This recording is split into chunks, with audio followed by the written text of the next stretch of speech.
Living in the city has many advantages, including those 24/7 food deliveries, endless entertainment options, and more career and job opportunities than you could imagine. But city living can also take a toll on your health. Lack of nature, round-the-clock work cycles, and exposure to pollution and environmental toxins are just some of the negatives when it comes to your health.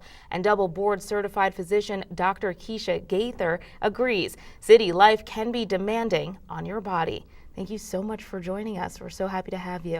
Thank you so much for having me this morning. So we're going to talk about those ways to combat those negatives of living in the city. So many of us love it, but it really is taking a toll on our health, right? It really is. Lack of sunlight, 24/7, tall buildings, impeding sunlight exposure, working in offices, taking underground transportation. All of these things can impact your health, particularly your vitamin supplementation. Sunlight exposure is very, very important. Sunlight is important to specific vitamins, particularly vitamin D. For humans, we make vitamin D in our skin. There are certain individuals, particularly melanated individuals, who have a lower concentration of vitamin D production in their skin. As we age, our skin produces less vitamin D. There are certain medical conditions, such as those patients who have irritable bowel syndrome, which interfere with vitamin D production. Vitamin D is a very important vitamin for a number of reasons. One, it's beneficial for your cardiovascular health. Two, there have been studies which correlate depression with low vitamin D levels. Certainly, as you get older, particularly for women, if you lack vitamin D in your bloodstream, that increases your risk of osteoporosis and, hip fractures and so forth and so on. And certainly in my arena, when we talk about vitamin D, we're talking about its correlation with decreasing the incidence of preterm labor. I see. So what are those key signs for those who may have a vitamin D deficiency? What should we be looking out for? Well, there really isn't any particular clinical symptoms that one would have. Certainly, there are ways to determine whether or not you are vitamin D deficient. The easiest way is to just ask your doctor, hey, can you check my vitamin D levels? Another way is to assess your own levels. There's a wonderful organization, Organic and Natural, that I'm on the scientific advisory board of, and through them there is a website by the name of nutrientpower.org, which has a lot of information on it. It has information on various vitamins, including vitamin D. And one of the things that I really like about it is they have promoted a nationwide study looking at vitamin D levels. So there is a kit that you can purchase. It's under $100, and basically you can check your own levels. And in addition, be enrolled in this nationwide study looking at the impact of vitamin D throughout our population throughout the country. Yeah, so you briefly mentioned it, that vitamin D and that deficiency is really important when it comes to women who are carrying. So why does it play such a key role for pregnant women? Well, the country as a whole has a very high incidence of preterm delivery. And while preterm delivery is felt to be multifactorial, there have been studies, particularly out of South Carolina, looking at its correlation to the development of preterm labor. Certainly, pregnant women's vitamin D levels have been assessed, vitamin D supplementation has been given, and the incidence of preterm labor has subsequently decreased. So for something that is very inexpensive, readily available, why not have that on board to decrease one's incidence? Certainly, there are risk factors for women who are, who have preterm labor.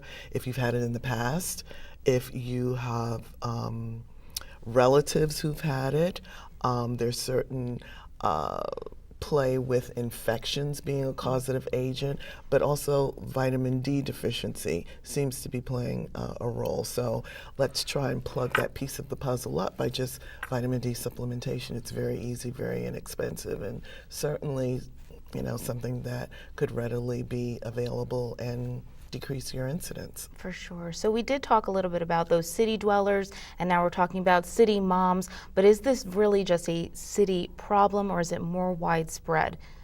I think when we're talking about vitamin D deficiency in relation to preterm labor, I would say that it's widespread.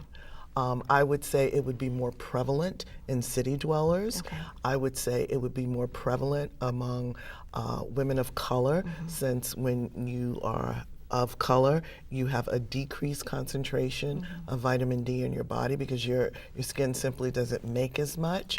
So I would say in the context of preterm labor, we're talking probably a global phenomenon because we see preterm labor globally. The United States does have a high incidence of it, and there are certain areas, particularly the urban areas, where there's less sunlight exposure that has a high preponderance of it. For sure. So we did touch on this vitamin D that seems to be super easy to find. You can even find this kit. Now, what other vitamins do we have on the table here? What's the next one? Okay. B12. We've got B12. Okay. B12 is a very important vitamin as far as making DNA for the body. Okay. DNA is the building block of who we are.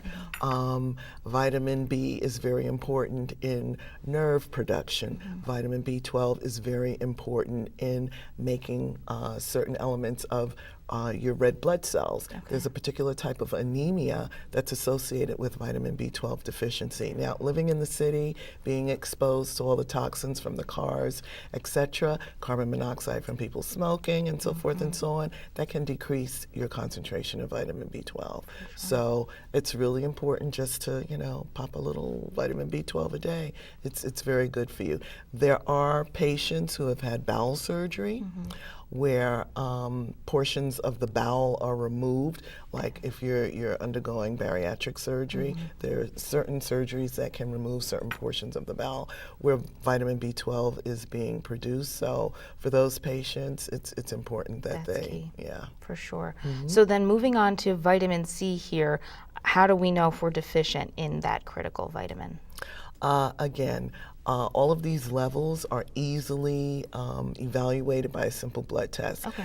There are not too many vitamin C signs and symptoms unless you're in an area where you just don't have access to citrus fruits, and I don't think scurvy is readily seen too much in the United knock States. on wood there. Knock on wood.